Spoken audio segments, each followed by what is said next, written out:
하나님 말씀 로마서 9장 1절부터 5절까지 말씀입니다. 신약 성경 251면 정도 있고요. 로마서 9장 1절부터 우리 5절까지 다시 한 목소리로 합독하시겠습니다. 앞의 화면을 참조하셔도 좋겠습니다.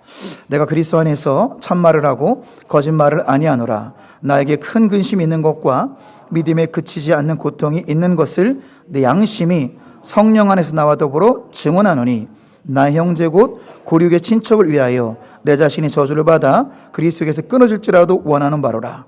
그들은 이스라엘 사람이라. 그들에게는 양자됨과 영광과 언약들과 율법을 세우신 것과 예배와 약속들이 있고 조상들도 그들의 것이요 육신으로 하면 그리스도가 그들에게서 나셨으니 그는 만물 위에 계셔서 세세 찬양을 받으실 하나님이시니라. 아멘. 오늘도 하나님의 은총을 사모하며 거룩하고 복된 주일 주님 전에 나와서 예배드리신 모든 가정 위에 하나님의 은혜와 평강이 넘치시기를 주님의 이름으로 축원합니다. 또 피치 못할 사정으로 또 독감 등 건강에 또 이상으로 가정에서 유튜브로 예배드리는 이 가정 위에도 하나님의 은혜와 평강이 있으시기를 축복합니다. 자, 오늘은 주님께 붙들린 삶 5번째 5주차 시리즈로서 주님께 붙들린 바울의 삶이라는 주제로 하나님 말씀을 증거하고자 합니다. 여러분, 바울의 죽음이 여러분 과연 비극일까요? 예수 안에서 죽은 자들은 복되도다 라고 성경에 말씀하고 있습니다. 요한계시록 14장 13절 말씀 보면 또 내가 들으니 하늘에서 음성이 나서 이르되 기록하라. 지금 이후로 주 안에서 죽은 자들은 복이 있도다 하시매 성령이 이르시되 그러하다. 그들이 수고를 그치고 쉬리니 이는 그들이 행한 일이 따름이라 하시더라. 사랑하는 성도 여러분, 순교는 최고의 영광입니다. 우리 삶도 마찬가지입니다. 예수 안에서의 죽음은 축복입니다.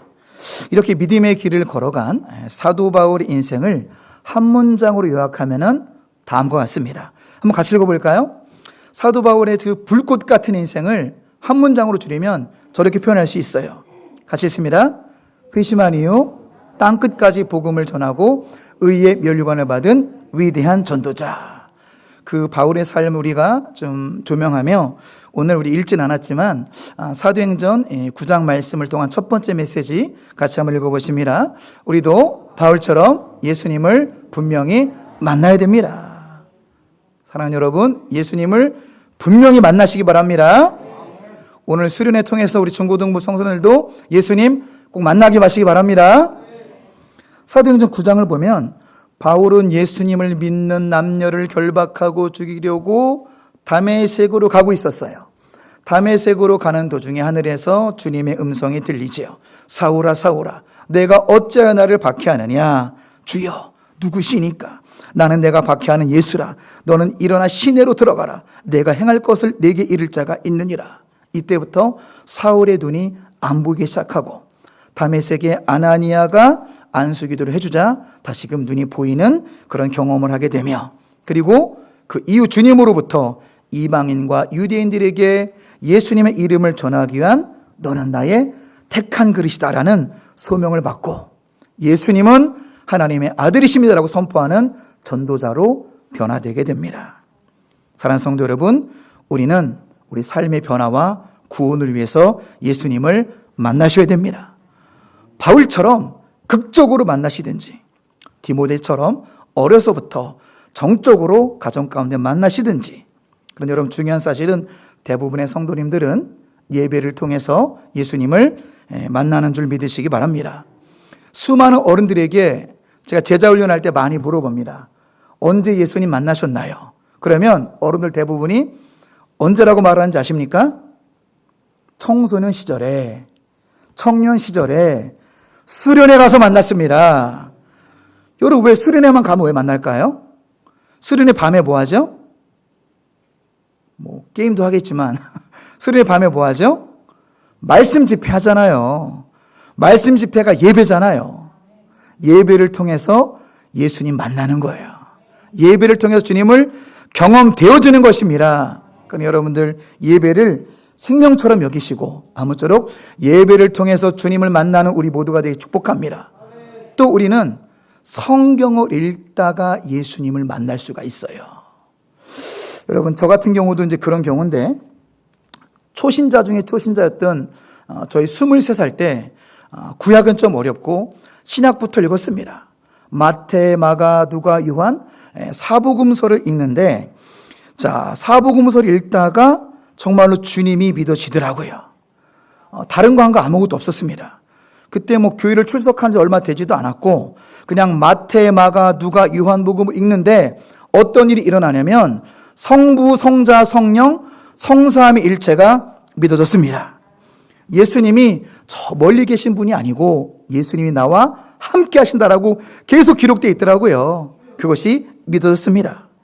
예수님께서 나를 위하여 대신 죽으시고 나를 위해 부활했다는 사실이 너무나 많이 기록이 되어 있었습니다. 그 사랑이 믿어졌습니다. 사복음서 막바지에 이르렀을 때 요한복음 마지막 장 21장을 통해서 주님은 저에게 말씀하셨습니다. 내 어린 양을 먹이라. Feed my lamb. 내 양을 치라. Take care of my sheep. 성경을 읽는 과정에서 주님을 만나고 주님의 부르심도 받게 되었습니다. 여러분, 성경을 통해서도 주님을 분명히 만날 수가 있습니다. 이 네 가지를 꼭 기억하셔가지고 예수를 깊이 만나시는 우리 모든 일상이 되시길 축원합니다. 네 가지 방법 뭐였죠? 바울처럼 극적으로도 예수님 만나시기 바랍니다. 디모데처럼 정적으로도 주님 만나시기 바라고 또 예배를 통해서 주님을 만나시기 바랍니다. 성경을 읽다가 주님을 만나시기 바랍니다. 예수님을 만나셔야 돼요. 왜냐하면 만나야 살아나거든요. 우리 깊은 고통 가운데 예수님 만나면 살아납니다. 지금도 우리 늘 말씀드리지만 우리 여러분 장의자 하나당 한 분씩은 마음이 무너진 상태로 교회에 오는 거거든요. 그게 우리 인생인 거거든요. 예수님 만나면 살아나는 거예요. 여러분 눈앞에 서 계신 예수님을 만나시기 바랍니다.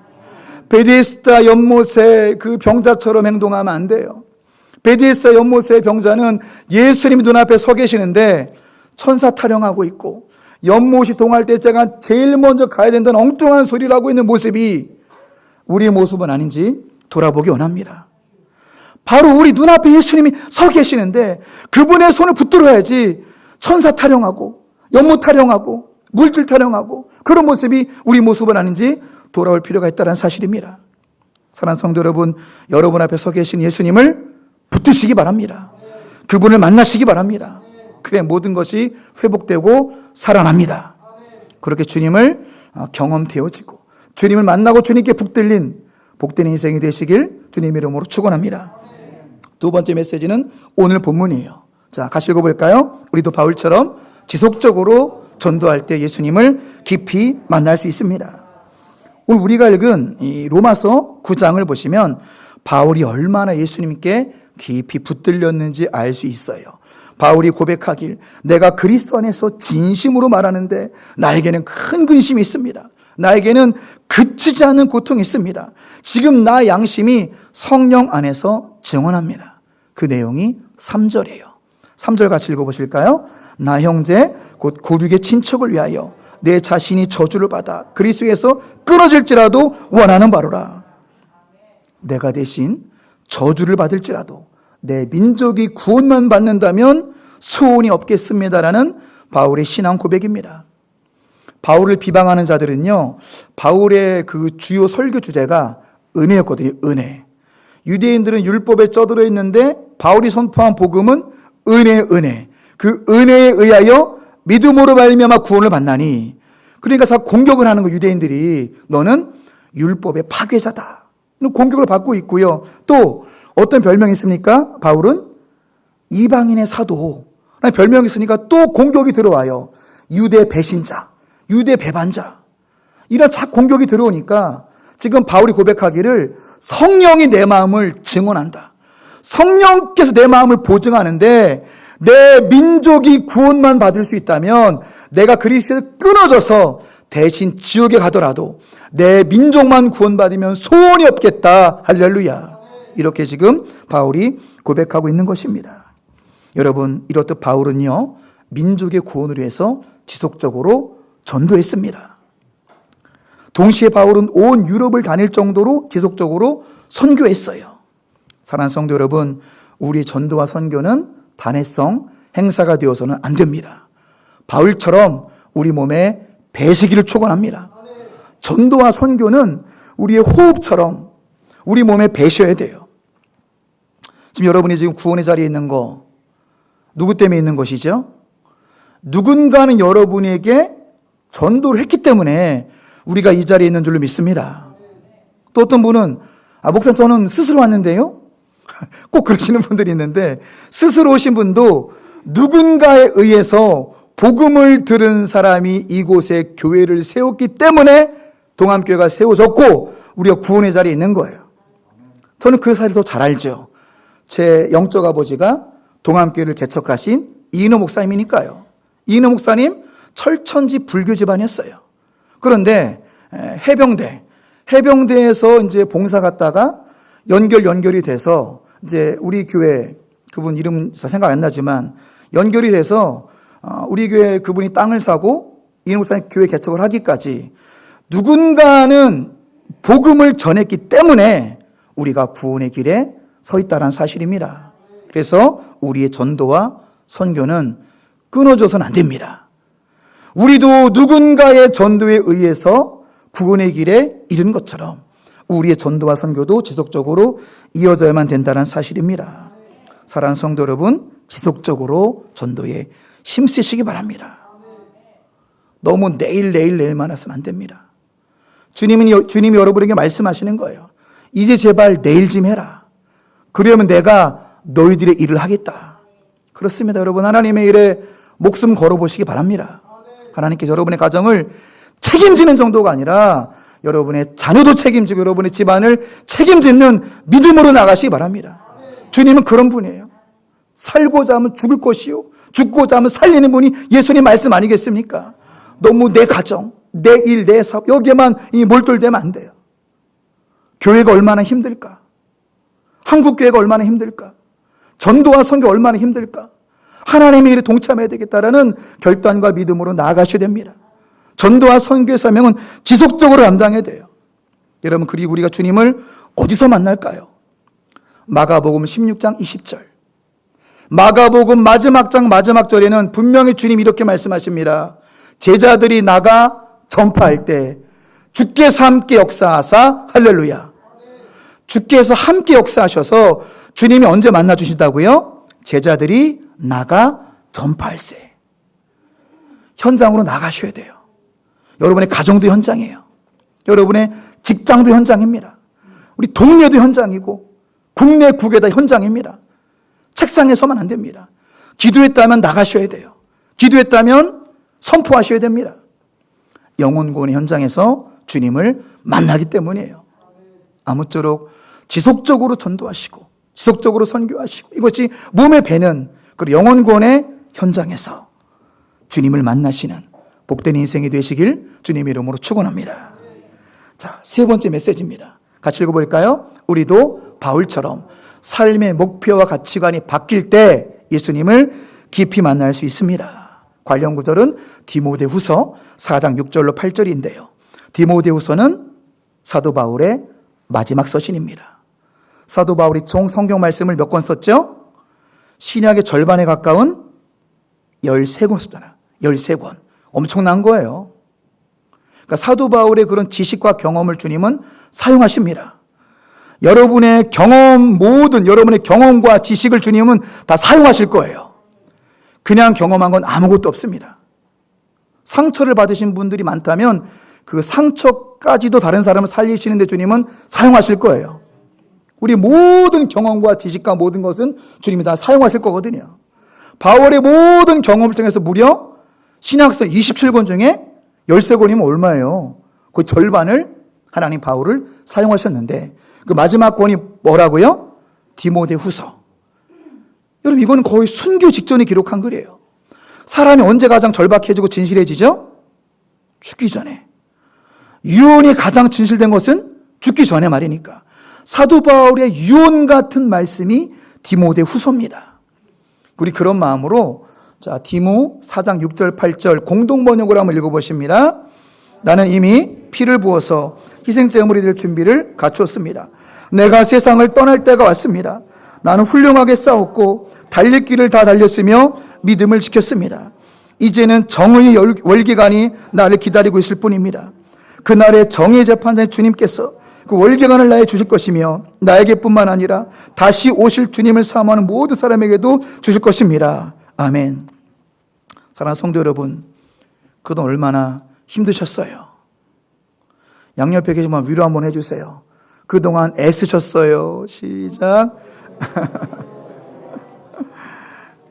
그동안 얼마나 힘드셨어요? 내가 험악한 세월을 살았습니다. 야곱이 고백하자. 내가 130년 살았는데 험악한 세월을 살았나이다. 여러분의 인생은 어떻습니까? 인생을 돌이켜보세요. 여러분 험악하지 않았습니까? 원래 인생은 비참한 거예요. 우리 고장난 세상에 태어났기 때문에 원래 인생 고통이고 비참한 겁니다. 여러분 그럼에도 불구하고 우리가 지킬 것은 믿음인 줄로 믿습니다. 사도 바울이 고백하는 거예요. 험난한 인생 나는 나의 갈 길을 달려왔다. 그리고 나는 끝까지 믿음의 경주를 달렸다. 여러분 지금까지 고생 많으신 것처럼 조금만 더 달리시기 바랍니다. 지금까지 많이 힘드셨죠? 앞으로 조금만 더 믿음을 가지고 달리시기 바랍니다. 그리고 특별히 오늘 바울이 정의의 월계관, 또 우리 개역개정으로는 의의 면류관이라고 말하는 이유가 있습니다. 이거 당시에 유행했던 그 경기장 경기 방식인데 당시 경기를 완주한 사람에게는 금메달을 준 게 아니라 뭘 줬어요? 월계수로 엮은 월계수 관을 준 거예요. 근데 이거를 누구한테만 줬는지 아십니까? 끝까지 경주를 완성한 자에게만 월계수관을 줬다는 사실입니다. 이것이 의의 면류관이요 우리가 받을 천국의 상급이라는 것입니다.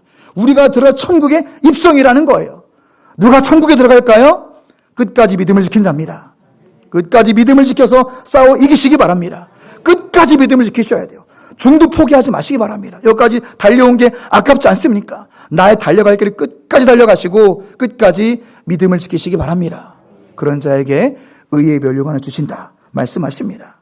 바울은 우리 모두가 의의 면류관, 즉 천국 입성을 위해서 우리의 삶의 방식 두 가지를 또한 가르쳐 주었습니다.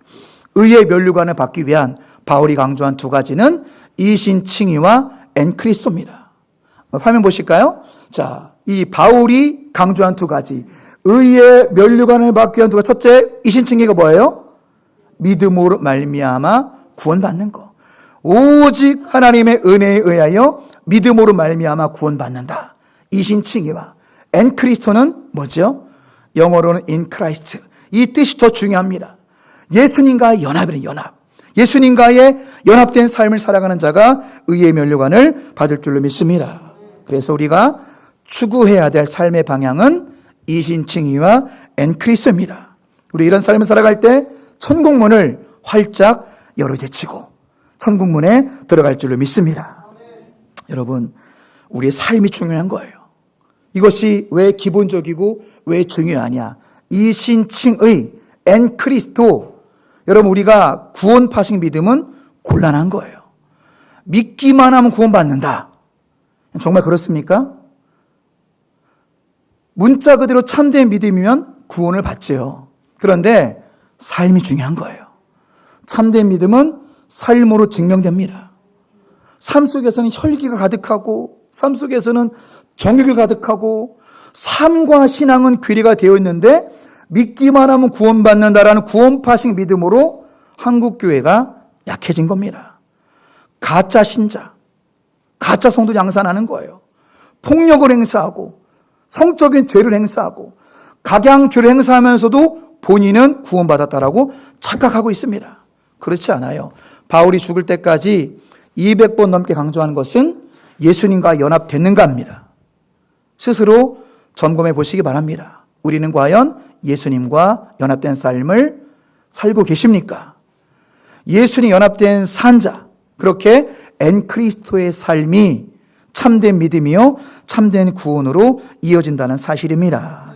그러기 위해서 우리의 초점이 하나님의 나라가 되어야 됩니다.